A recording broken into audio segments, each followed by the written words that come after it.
अब बात आई गई हुई। अब कुछ दिनों के बाद श्री कृष्ण आए। श्री कृष्ण से बताया द्रौपदी ने कि भगवान आपने बड़ी इज्जत रखी, मैंने आपको याद किया, क्योंकि गुरु को याद किया जाता है, और आपने मेरी इज्जत रख दी। और कृष्ण जी को पता भी को नहीं किए हो गया कहानी हुआ। राम के श्री कृष्ण ने साड़ी बढ़ा दी, तो फिर बताई गई सारी बातें कि ऐसे ऐसे हुआ था, ऐसे ऐसे हुआ था, और आपने ऐसी दुआ करी, साड़ी इतना ढेर लग गया, साड़ी खत्म नहीं हुई। अब भगवान श्री कृष्ण पिछले जन्म का भी साधक था और उनकी भी दिव्य दृष्टि काम करे थी।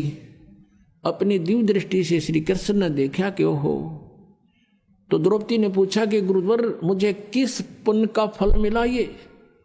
तब श्री कृष्ण ने अपनी दूरबीन से देखा, दिव्य दृष्टि से देखा, उसके प्रहृद में झांक के। ये तो आम आदमी देख लेते थे, पहले इतनी अच्छी आत्मा होती थी। जैसे कहते हैं धृतराष्ट्र ने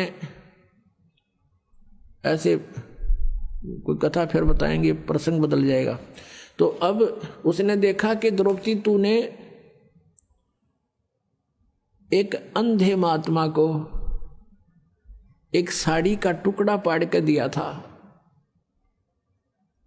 और उस अंधे को दिया हुआ दान तेरा यूं फल गया, उसका प्रतिफल है ये। तब उसको याद आया को तेरे की। अब पुण्यात्माओं देखो बात कहाँ से ध्यान देना।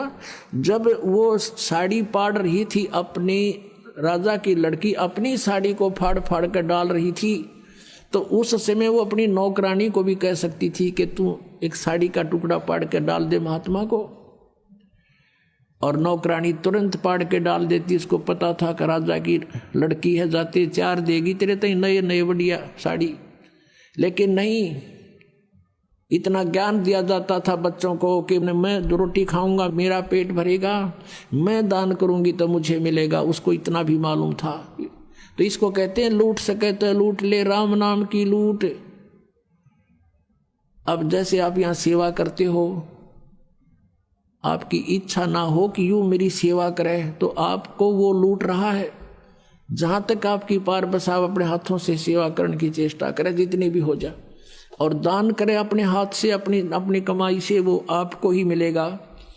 तो कहते हैं जब तक माता पिता के अधीन है बच्चे, तब तक वो दान करते हैं, तो भले ही वो माता पिता का ही है, लेकिन जिसने दान अपनी नियमत से किया है उसी को फल मिलता है। अब द्रौपदी कहती है कि हे भगवान, एक छोटी सी लीर पाड़ के दी थी मैंने, उसका इतना फल मिल गया, इज्जत रख दी मेरी, साड़ी तो देखी जा, लेकिन आज जो मेरी इज्जत रही है उसकी तो कोई कीमत नहीं। तब कहते हैं कि एक लीर के कारण मेरे हो गए चीर अपार, जब मैं पहले जानती तो सबके में देती वार।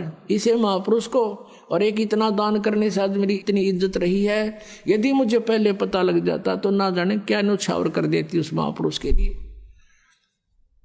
तो पुण्यात्माओं, परमात्मा को पता था कि इसका और कोई ऐसा संस्कार नहीं है जहां उस समय इसकी रक्षा हो सके। नाम इसने ले नहीं रखा, क्योंकि रानी बन गई, अंडी पाकेगी, और जब दुर्गति होगी, जब भगवान याद आता है तो इसे दयालु है परमात्मा, ये पहले ही प्रबंध करा देते हैं और कहते हैं गैल गैल लग गया फिर जब लग धरती आकाश।